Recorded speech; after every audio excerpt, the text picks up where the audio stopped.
ચાલો વિદ્યાર્થી મિત્રો, સ્વાગત છે પ્રજાપતિ ક્લાસીસમાં. જય શ્રી કૃષ્ણ. તો તમે જોતા હશો કે અહીંયા વ્હાઈટ પટ્ટી કેવી છે. તો ઘણા વિદ્યાદાન કરે છે. તો આજે અમે રક્તદાન કર્યું છે. એટલે રક્તદાન કરે એ પણ એક સારું દાન છે. એટલે જો તમે તમારું વજન 50 કિલોની ઉપર હોય અને તમને છેલ્લા 1 મહિનામાં શરદી ખાંસી એવું કશું ના થયું હોય તો તમે પણ બ્લડ ડોનેટ કરી શકો છો. અને આપણે એક સ્વૈચ્છિક હોય છે, સ્વૈચ્છિક એવું નથી કે કોઈ બોલાવે ને આપણે જવાનું હોય. એટલે બ્લડ ડોનેટ કરતા રહેવું જોઈએ. અને વિદ્યાર્થીના જો તમારા ફાધર મધરને બી તમે સમજાવી શકો છો. આપણે આજે હવે વાત કરવાના છે ચેપ્ટર નંબર 5 સમાંતર શ્રેણી. તો આપણે ઘણી બધી શ્રેણીઓ આગળ શીખી ગયા છે. શ્રેણી કરતાં આપણે એવી સિરીઝ કહીએ અથવા તો કે ભાઈ એવા પદો કહીએ જે આપણે શીખી ગયા છે. તો હું કેટલીક શ્રેણીની હું વાત કરું.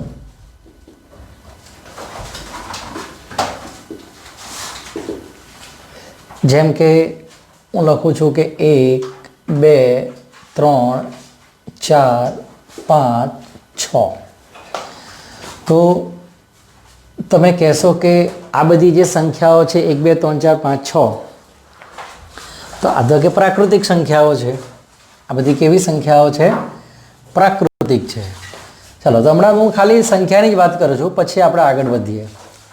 નંબર 2, ધારો કે હું એવું લખું 1 3 5 7 9. તો તમે કહેશો કે આ તો અયુગ્મ સંખ્યાઓનો યાદી છે. આ બધી અયુગ્મ એટલે એકી સંખ્યાની યાદી છે. ચાલો, હું ધારો કે હવે લખું અહીંયા 2 4 6 8 10. તો તમે કહેશો આ તો યુગ્મ સંખ્યાઓની યાદી છે. Very good. ચલો, હું અહીંયા આગળ લખું. ધારો કે 1 નો વર્ગ 2 નો વર્ગ 3 નો વર્ગ 4 નો વર્ગ 5 નો વર્ગ. તો આ તમે કહેશો કે આ તો કોઈ પણ સંખ્યાના વર્ગની યાદી છે. એટલે પ્રાકૃતિક સંખ્યાના વર્ગની યાદી બનાવી છે તમે. ચાલો, હું આગળ વધું હવે. તો 2 3 5 7 11 13. તો તમે કહેશો કે આ બધી તો અવિભાજ્ય સંખ્યાઓ છે. આ બધી કેવી છે? અવિભાજ્ય સંખ્યાઓ છે. ચાલો, તો હું હજુ એક છઠ્ઠી યાદી બનાવું. ધારો કે 4 8 12 16. બરાબર. આ સ્ટોપ કરું છું અહીંયા. તો તમે કહેશો કે આ તો 4નો ઘડિયો ચાલે છે. તો આ બધી શ્રેણીઓમાં સમાંતર શ્રેણી કઈ? આ બધી શ્રેણીઓમાં મારે સમાંતર શ્રેણી કહેવી હોય તો સમાંતર શ્રેણી એટલે એવી શ્રેણી કે જેના કોઈ પણ બે પદો વચ્ચેનો તફાવત અચળ રહે, એક સરખો રહે. કોઈ પણ બે પદો વચ્ચેનો તફાવત એક સરખો રહેવો જોઈએ. તો અહીંયા આપણે વાત કરીએ કે આ બંને વચ્ચેનો તફાવત 1, આ બંને વચ્ચેનો તફાવત 1, આ બંને વચ્ચેનો 1. એટલે આ જે છે એ સમાંતર શ્રેણી છે. બરાબર. આ કઈ શ્રેણી છે? સમાંતર શ્રેણી જ કહેવાય. ચલો, અહીંયા જુઓ ગેપ કેટલો છે? 2 2 2 અને 2. માટે આ પણ કેવી શ્રેણી છે? સમાંતર શ્રેણી છે. ચલો, એના પછીનું ત્રીજું ઉદાહરણ લઈએ તો બધામાં આમાં પણ ગેપ 2 2 અને 2. માટે આ પણ શું છે? સમાંતર શ્રેણી છે. ચાલો, અહીંયા વર્ગ છે. એટલે આ વર્ગને આપણે અલગથી હું લખું કે 1 નો વર્ગ 1, 2 નો વર્ગ 4, 3 નો વર્ગ 9, 4 નો વર્ગ 16, 5 નો વર્ગ 25. તો આ જગ્યાએ ગેપ છે 3, આ જગ્યાએ ગેપ છે 5, આ જગ્યાએ ગેપ છે 7, આ જગ્યાએ ગેપ છે 9. એટલે અહીંયા બધા વચ્ચે જે તફાવત છે બે સંખ્યાઓનો, ક્રમિક સંખ્યા વચ્ચેનો, એ સરખો નથી. અને આ એક વસ્તુ બી ધ્યાન કરજો કે જ્યારે બી હું કોઈ સંખ્યાના વર્ગની યાદી કરતો જાઉં તો એમાં તમને અહીંયા અયુગ્મ સંખ્યાઓ જ મળશે ગેપમાં. એટલે હવે જો આમાં 11 ઉમેરો તો મને 6નો વર્ગ મળશે. 15 પછી 13 ઉમેરું તો એના પછી મને 7નો વર્ગ મળશે. તો શું આ સમાંતર શ્રેણી છે? સમાંતર શ્રેણી એટલે શું કે કોઈ પણ બે ક્રમિક સંખ્યા વચ્ચેનો તફાવત સમાન રહેવો જોઈએ. એટલે આ સમાંતર શ્રેણી નથી. સમાંતર શ્રેણી નથી. ચાલો એના પછીનું આપણે લઈએ તો કે આ અવિભાજ્ય સંખ્યાઓ છે, કારણ કે 2થી શરૂ થાય છે, 3, 5, 7, 11, 13. તો આ જગ્યાએ ગેપની આપણે વાત કરીએ. આ ગેપ છે 1, આ ગેપ છે 2, આ ગેપ છે 2, આ ગેપ છે 4 અને આ ગેપ છે 2. એટલે હવે તમે જુઓ અહીંયા બે સંખ્યા વચ્ચેનો તફાવત 1 છે, અહીંયા 2 આવે છે, એટલે એક સરખો તફાવત નથી. એટલે આને પણ હું કહું કે તું સમાંતર શ્રેણી નથી. ચાલો અને આપણે છેલ્લી યાદીની વાત કરીએ. આ તો 4નો ઘડિયો છે, એટલે બધા વચ્ચે ગેપ કેટલો છે? 4. એટલે કે આ સમાંતર શ્રેણી છે. તો હવે મારે વ્યાખ્યામાં જવાનું છે કે સમાંતર શ્રેણી એટલે શું. તો વ્યાખ્યા તો ક્લિયર જ થઈ ગઈ હશે કે કોઈ પણ બે ક્રમિક સંખ્યા વચ્ચેનો તફાવત કેવો રહેવો જોઈએ? અચળ. તફાવત ઋણ હોઈ શકે, તફાવત ધન હોઈ શકે. તફાવત ઋણ હોઈ શકે, તફાવત ધન હોઈ શકે. ધારો કે હું લખું અહીંયા કે -2, -7, -12, -17. તો તમે જોશો કે આ પણ સમાંતર શ્રેણી તો છે જ, પણ આ બધા વચ્ચેનો તફાવત કેટલો છે? -5 છે. કેટલો છે? -5. એટલે આ પણ સમાંતર શ્રેણી તો છે જ. આ પણ સમાંતર શ્રેણી તો છે જ. ધારો કે હું કોઈ સંખ્યા લખું અને કહું કે 1, 1, 1, 1, 1, 1, તો આ પણ સમાંતર શ્રેણી તો છે જ.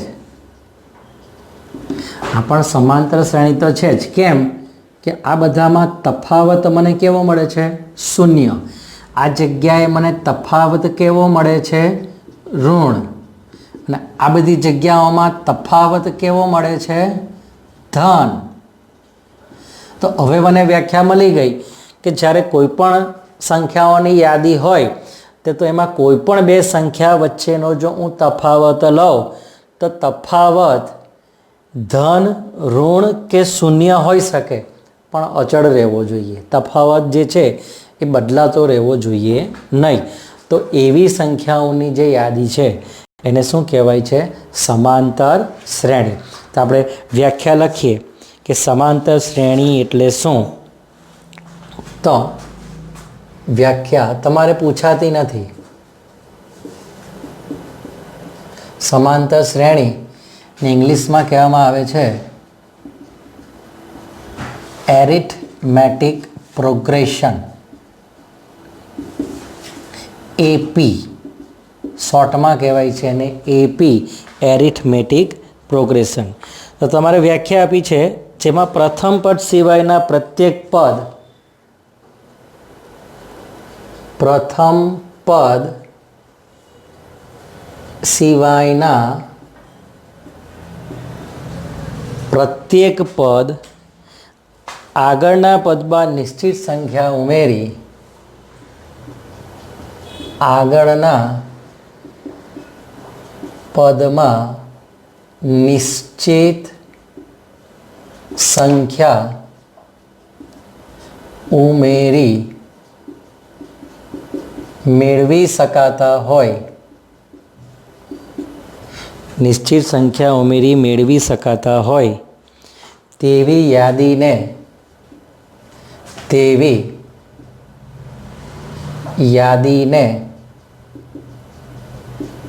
સમાંતર શ્રેણી કહે છે. તેવી યાદીને સમાંતર શ્રેણી કહે છે. હવે સમાંતર શ્રેણીના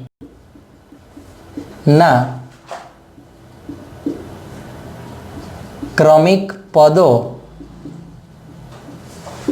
વચ્ચેનો તફાવત ધન, ઋણ કે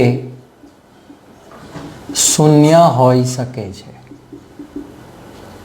આવું કોઈ પણ હોઈ શકે, ધન, ઋણ કે શૂન્ય હોઈ શકે. તો એ તફાવત જે છે તેને સામાન્ય તફાવત કહે છે, જેની સંજ્ઞા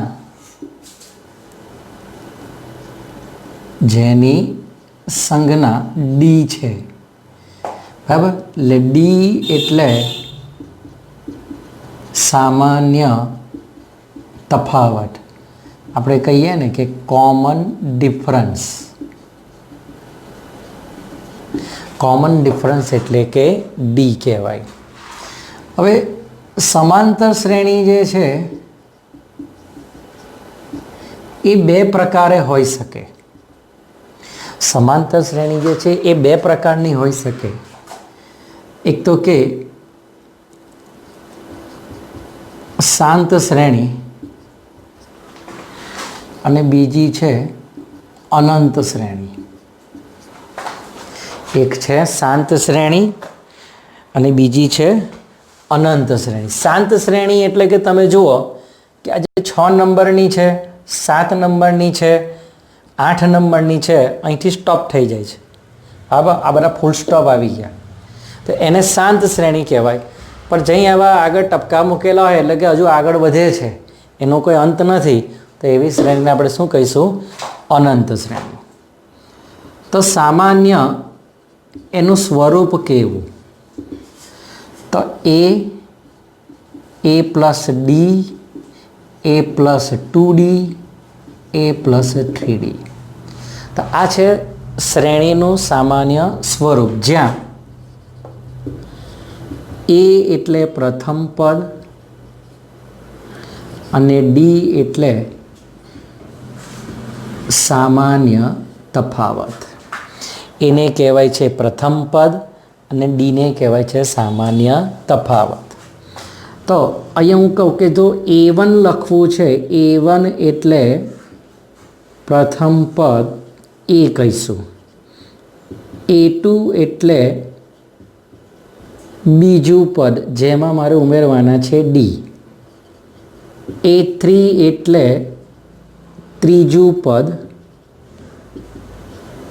એમાં હજુ પાછા ડી ઉમેરીએ એટલે એ વત્તા શું થઈ જાય? 2d. અને a4 એટલે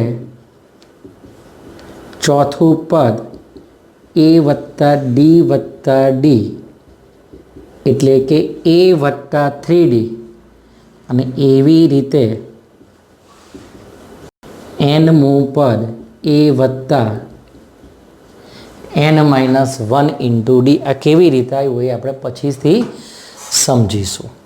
તો આ એક થઈ ગયું તમારું સમાંતર શ્રેણીની પ્રસ્તાવના, કે સમાંતર શ્રેણીમાં ખાસ કરીને પ્રથમ પદને એ કહેવાય અને ડી એ શું છે? બંને વચ્ચેનો સામાન્ય તફાવત. તમે આ બંને વચ્ચેની બાદબાકી કરો તો જવાબ શું આવશે? ડી. આ બંને વચ્ચેની બાદબાકી કરો, એ વત્તા ડી માઇનસ એ, તો જવાબ તમને ડી જ મળશે, કારણ કે તફાવત છે. ધારો કે એ વત્તા 2d માઇનસ એ માઇનસ ડી, એ ઉડી ગયા, 2d માંથી ડી જાય તો શું મળે? ડી. એટલે આ બધા વચ્ચે અહીંયા તફાવત કેટલો હોય છે? ડી. તો હવે આપણે આગળ વધીશું આપણું સ્વાધ્યાય 5.1 પર. તો સ્વાધ્યાય 5.1 અને તેમાં સમાંતર શ્રેણી બને છે કે નહીં, આ તમારો જે છે એ પ્રશ્ન 1ની આપણે વાત કરીએ છીએ. અહીંયા પ્રશ્ન 1, એક ટેક્સી ભાડું પ્રથમ કિલોમીટર માટે 15 રૂપિયા. હવે જુઓ, એક ટેક્સી ભાડું છે અને એક પહેલા કિલોમીટરના 15 રૂપિયા છે, એટલે આપણી સમાંતર શ્રેણી પ્રથમ પદ ક્યાંથી ચાલુ થાય? 15. હવે એના પછીના પ્રત્યેક કિલોમીટર માટે 8 રૂપિયા છે, એટલે કે હવે પછી જ્યારે એ આગળ જશે એટલે 15 માં 8 ઉમેરે તો કેટલા થશે 23. ધારો કે 2 કિલોમીટર ગયો તો 23 રૂપિયા, એમાં 8 ઉમેરીએ એ 23 ને 8, આ પહેલા કિલોમીટરના રૂપિયા, આ બીજા કિલોમીટરના રૂપિયા, આ ત્રીજા કિલોમીટરના રૂપિયા. હવે પછી જેટલા બી કિલોમીટર જશે એટલે 8 રૂપિયા વધારે. ધારો કે ચોથો કિલોમીટર કાપવું હોય તો 4 કિલોમીટર 31 ને 8 એટલે કે એને 39 રૂપિયા આપવા પડે. આ આપણી શું બની શ્રેણી. તમે જુઓ આ શ્રેણી બની. હવે આ જે શ્રેણી છે તો એમાં ગેપ બધામાં સરખો છે 8, માટે કહી શકીશું કે આ સમાંતર શ્રેણી છે. બરાબર, આ બને છે સમાંતર શ્રેણી. ચાલો હવે એક નળાકારમાં રહેલ હવાનું પ્રમાણ પંપ દ્વારા દર વખતે નળાકારની બાકી રહેલી હવાનો 1 ચતુર્થાંશ ભાગ બહાર કાઢે છે. તો તમે સાયકલનો પંપ જોયો હશે ને, સાયકલનો પંપ આવે ને આવી રીતના, આમ નીચે સિંધી સાયકલવાળા પાસે પડેલી છે, જોઈ આવજો તમે બધા. આવું હેન્ડલ આવે ઉપર, બરાબર. તો જ્યારે પંપ તમે ઉપર ખેંચો ને તો અહીંયા એક કાણું છે, એટલે એ કાણામાંથી હવા બહાર નીકળી જાય. પછી જ્યારે તમે નીચે મારો ને તો એ જે હવા બહાર નીકળે એ અંદર ઘેરાયેલી હોય તે હવા પછી અંદરથી બહાર નીકળે, એ તમારી હવા પેલી ટ્યુબમાં જાય. ચાલો, તો હવે અહીં કહે છે કે નળાકારમાં રહેલ હવાનું પ્રમાણ હવા કાઢવાના પંપ વગેરે દર વખતે નળાકારની બાકી રહેલી હવાનો 1 ચતુર્થાંશ ભાગ બહાર કાઢે છે. એટલે હું કહું કે ધારો કે શરૂઆતમાં આપણે કહીએ કે ભાઈ વોલ્યુમ ઘનફળ છે ને, કે નળાકારમાં V વોલ્યુમની હવા ભરેલી છે. નળાકારમાં કેટલી હવા છે? V વોલ્યુમની. હવે કેટલી બહાર નીકળે છે? બહાર કેટલી નીકળે છે? તો કે જે વોલ્યુમ છે એના 1 ચતુર્થાંશ ભાગ હવા બહાર નીકળે. બહાર નીકળતી હવા કેટલી? 1 ચતુર્થાંશ. અંદર કેટલી છે? V. એટલે બાકી રહેલી હવા શોધવી હોય તો અંદરની હવા V માંથી બહાર નીકળતી હવાને મારે બાદ કરવી પડે. V માંથી 1 ચતુર્થાંશ V ને મારે બાદ કરવા પડે. એટલે આ જે આવશે ભાગાકાર એ 3 ચતુર્થાંશ V મળે. શું મળશે મને અહીંયા? તો અહીંયા શું કહે છે કે દર વખતે બાકી રહેલી હવાનો ભાગ, નળાકારમાં કેટલી હવા રહેશે? તો જ્યારે કે પહેલો એક પંપ કયો એ V છે અને પછી એમાંથી આટલી બહાર નીકળી ગઈ. કેટલી બહાર નીકળી ગઈ? 1 ચતુર્થાંશ. એટલે કેટલી બાકી રહી અંદર? 3/4 વોલ્યુમ અંદર બાકી રહી. હજુ પછી અંદરથી 1 ચતુર્થાંશ હવા બહાર નીકળી જશે. તો વિચારો છો, હજુ પાછી અંદરથી કેટલી હવા બહાર નીકળી જશે? 1 ચતુર્થાંશ ભાગ. હવે અંદર પંપમાં હવા કેટલી બચી છે? આ પંપમાં હવા કેટલી બચી છે? આટલી બચી છે ને, એનો 1 ચતુર્થાંશ ભાગ કરવાનો છે. બરાબર. એટલે હવે આ જે 3 ચતુર્થાંશ છે, એટલે હવે કેટલી હવા બહાર નીકળશે? તો બહાર નીકળતી હવા આ જે 1 ચતુર્થાંશ કોના કરવાના છે? જે અંદર બાકી રહેલી હવા છે એના. એટલે બહાર કેટલી નીકળશે? તો કે ભાઈ 3/16 આટલી વોલ્યુમની હવા બહાર નીકળી જશે. હવે અંદર કેટલી હતી? 3/4. એમાંથી કેટલી બહાર નીકળી ગઈ? 3/16. એટલે જો આનો હું લસા લઉં તો લસા શું આવશે? 16. બરાબર. વોલ્યુમ તો કોમન નીકળી ગયું અંદરથી, એટલે આને 4 ગુણે તો કેટલા થશે? 4 તાલી 12 - 3, એટલે કે 12માંથી 3 જાય તો કેટલા વોલ્યુમ રહેશે? 9/16. એટલે આ કોઈનો વર્ગ મળે છે. એટલે શું મળે છે મને? 3 ચતુર્થાંશ નો વર્ગ આટલા વોલ્યુમ મને મળે છે. ચાલો, હવે હું જો આગળ એક સ્ટેપ લઉં છું હજુ સમજાવવા માટે કે બાજુ કયું સ્ટેપ આવશે આના પછી એમ. ચાલો, હવે સિલિન્ડરમાં હવે કેટલી હવા બાકી રહી છે? 9/16. બહાર કેટલી નીકળે છે? 1 ચતુર્થાંશ. કોની? જે બાકી રહેલી છે તેની. એટલે કોની? 9/16. એટલે 9/64 વોલ્યુમ હવા બહાર નીકળી ગઈ. અંદર હતી પહેલાં આટલી અને આટલી બહાર નીકળી ગઈ. એટલે જો અહીંયા હું ગણતરી કરું કે ભાઈ અંદર હતી 9/16 વોલ્યુમ અને એમાંથી 9/64 વોલ્યુમ બહાર નીકળી ગઈ. તો આમાંથી કોમન શું નીકળે છે? 9/16 કોમન કાલ નાખું તો પણ ચાલે. જુઓ તો 9/16 કોમન કાલ નાખું એટલે અહીંયા બૈચા 20 કાલ નાખીએ આપણે. ચાલો અહીં બૈચા 1, અહીં બૈચા 1 અને અહીં બૈચા 4. એટલે અહીંયા 4 એકા 4 માંથી 1 જાય તો 3/4 એટલે કે 9/16 ગુણ્યા 3/4 વોલ્યુમ. એટલે આ તમને મળશે 3/4 ઘન. આવી રીતે આખી શ્રેણી ચાલશે. બરાબર.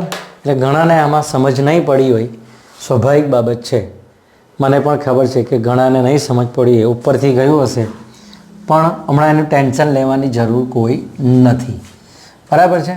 ચાલો તો હવે અહીં જુઓ કે આ શું સમાંતર શ્રેણી છે? ના, કોઈનો બી વર્ગ ઘન એવું આવતું હોય તો સમાંતર શ્રેણી કહી શકાય નહીં. અને બીજું કે સામાન્ય તફાવત સરખો નથી, માટે કહીશું સમાંતર શ્રેણી નથી. સમાંતર શ્રેણી નથી. ચાલો એના પછી પ્રત્યેક મીટરના ખોદકામ બાદ એક કૂવો ખોદવા માટે ખર્ચ પ્રથમ મીટરના 150 અને ત્યાર પછી 150 પ્રમાણે વધતો જાય. જો હવે ધારો કે પહેલા મીટરના પેલો કે હું પાવડો મારીશ ને તો 150 રૂપિયા લઈશ. 1 મીટર સુધી હું 150 રૂપિયા લઈશ. પછીના દરેક મીટરમાં 50 ઉમેરતો જવાનું કે. એટલે ચાલો કે ધારો કે આ પહેલા મીટરનો કૂવો ખોદવાનો ખર્ચ 150, પછી એનો ધારો કે 2 મીટર ગયો એટલે 50 રૂપિયા વધારવાના, એટલે કેટલા થઈ ગયા? 200. ચાલો એના પછી ધારો કે ત્રીજા મીટરે જશે એટલે કેટલા થઈ ગયા ટોટલ ખર્ચો એનો? 250. પછી ચોથા મીટરે જશે એટલે ખર્ચો કેટલો થઈ જશે? 300. તો આ શું સમાંતર શ્રેણી છે? જુઓ ગેપ સરખો છે બધાનો, તફાવત સામાન્ય તફાવત સરખો છે. હા, માટે કહીશું કે સમાંતર શ્રેણી છે. આ સમાંતર શ્રેણી છે. ચાલો હવે અહીંયા આવ્યું વ્યાજવાળું 8% વાર્ષિક ચક્રવૃદ્ધિ અને મુદ્દલ કેટલી છે? આ તમારું પી છે, આ તમારું આર છે, એન કેટલા? દર વર્ષની વાત છે એટલે આપણે એન બરાબર 1, 2, 3 માટેની ગણતરી કરવાની છે. આપણું સૂત્ર બનશે એ બરાબર કેટલી ખાતામાં રકમ જમા રહેશે એટલે કે પી કાઉન્સમાં 1/r/100 આ મુજબ આપણે ગણતરી કરવાની છે. ચાલો પહેલું પદની વાત કરું. પ્રથમ પદ કયું આવશે? પી એટલે કેટલા? 10,000. 1/8 એટલે 8/100 અને અહીંયા આવશે 1. તો આ જગ્યાએ ગણતરી આવશે તે. ચાલો હું બીજું પદ લખું. બીજું પદ લખું તો 10,000. અહીંયા આવી ગયો 2 વર્ષ એટલે 2 ઘાત લખવા પડશે. તો શું આ મને સમાંતર શ્રેણી કોઈ હિસાબે મળવાની જ નથી. આ તો આગળ આવીને ત્રીજું પદ આવશે કે ભાઈ 10,000 1/8/100 અને ઘન. એટલે આ વ્યાજ જે ઉમેરાતું જશે એનું પાછું વ્યાજ બદલાતું જશે દર વર્ષે. એટલે ચક્રવૃદ્ધિ વ્યાજના કોઈ પણ દાખલા આવશે તો સમાંતર શ્રેણી બનાવતા નથી. તો લખીશું સમાંતર શ્રેણી નથી. બરાબર. ચાલો પ્રશ્ન નંબર 2. આપેલી સમાંતર શ્રેણીના પ્રથમ 4 પદો શોધો. બહુ જ સહેલું છે. આ બધું એક માર્કમાં પૂછાય. ધડાધડ મોડે જવાબ આપી દઈએ. એટલે આવે જો પહેલું પદ 10 ઉમેરે તો 20, 30, 40 પતી ગયો દાખલો. લો ચાલો હવે આની અંદર કરું. -2 ઉમેરવાના જ નથી કશું. -2 -2 કામ પૂરું. ચાલો 4 માંથી 3 કાઢે તો 1, માંથી 3 કાઢે તો -2, 3 કાઢે તો -5, -1 માંથી અડધો કાઢે તો -અડધો. -અડધો ને? હા, -અડધોમાં અડધો કાઢે તો 0, પછી અડધો અને 1. ચાલો આ 1.25 માટે 0.25 આપણે એના પછીનું પદ આમાં ઉમેરવાનું છે. એટલે આ કેટલા થશે? -1.5, પછી -1.75 અને -2. લો મોડે તો થઈ ગયા. ચાલો આની ગણતરી બતાવીએ આપણે. દાખલા નંબર 1 પહેલું લઈએ તો પ્રથમ પદ એટલે એ એટલે 10. મારે બીજું પદ શોધવું એટલે હું A2 લખું, એમાં D ઉમેરવાનું. એટલે 10 + 10 કેટલા થઈ ગયા? 20. બરાબર. જો મારે ત્રીજું પદ શોધવું હોય તો જે આપણું છેલ્લું પદ છે કયું? A2માં મારે D ઉમેરી દઉં તો પણ ચાલે. એટલે કે 20 + 10 કેટલા થઈ જાય? 30. એવી રીતે આપણે ચોથું લખીએ તો કે ભાઈ A3માં D ઉમેરવાનું, A3 એટલે 30 અને 30માં 10 ઉમેરે તો કેટલા થઈ ગયા 40. ચાલો આપણે બીજો દાખલો લઈએ તો A1 એટલે પહેલું પદ કેટલું છે આપણું -2 અને ડી કેટલા છે 0 એટલે કે પહેલું પદ તો તમારું -2, બીજા પદમાં મારે 0 ઉમેરવાના એટલે -2, ત્રીજા પદમાં આપણે ફરી પાછા 0 ઉમેરીએ એટલે -2 અને ચોથા પદમાં ફરી પાછા 0 ઉમેરીએ એટલે -2. આ તમારા પ્રથમ 4 પદો મળી ગયા. ચાલો હું હવે ત્રીજા નંબરનો આપણે લઈએ ઓપ્શન એનો કે A બરાબર 4 છે અને D બરાબર -3 છે. તો પ્રથમ પદ A1 એટલે A અને A એટલે કેટલા થઈ ગયા 4. A2 એટલે આ 4માં મારે -3 ઉમેરવાના એટલે કેટલા આવશે 1. A3 એટલે 1માં -3 ઉમેર એટલે કેટલા આવે -2. A4 એટલે આ -2માં -3 ઉમેર એટલે કેટલા આવે -5. ચાલો આપણે ચોથા નંબરનો લઈએ તો પ્રથમ પદ એટલે -1 જોઈ લઈએ. પ્રથમ પદ મારે કેટલા ઉમેરવાના છે અંદર એક જુત્યા એટલે -1માં અડધો ઉમેરે તો -અડધો બચે. ચાલો એવી રીતે હજુ અડધામાં અડધો ઉમેરે -અડધામાં પ્લસ અડધો ઉમેરે તો 0 અને ચોથું લઈએ તો 0માં અડધો ઉમેરે તો કેટલા થશે અડધો.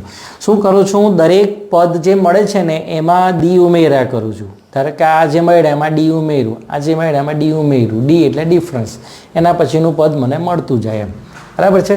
ચાલો હવે પાંચમો દાખલો આપણે લઈ લઈએ તો પ્રથમ પદ એટલે કે -1.25 બરાબર. A1 તો આપણને મળી જ ગયું. ચાલો બીજું પદ એટલે આ જે પ્રથમ પદ હતું એમાં ડી ઉમેરવાના. હવે ડી પોતે પણ માઇનસ છે એટલે માઇનસ પ્લસ થઈ જાય એટલે -1.50. ચાલો ત્રીજું પદ એટલે આ -1.50માં હજુ પાછા ઉમેરવાના છે 0.25 એટલે A3 બરાબર -1.75. ચાલો A4 -1.75માં -0.25 ઉમેરે તો A4 મળે છે મને -2. તો આ થઈ ગયા તમારા સમાંતર શ્રેણીના 4 પદો. બરાબર.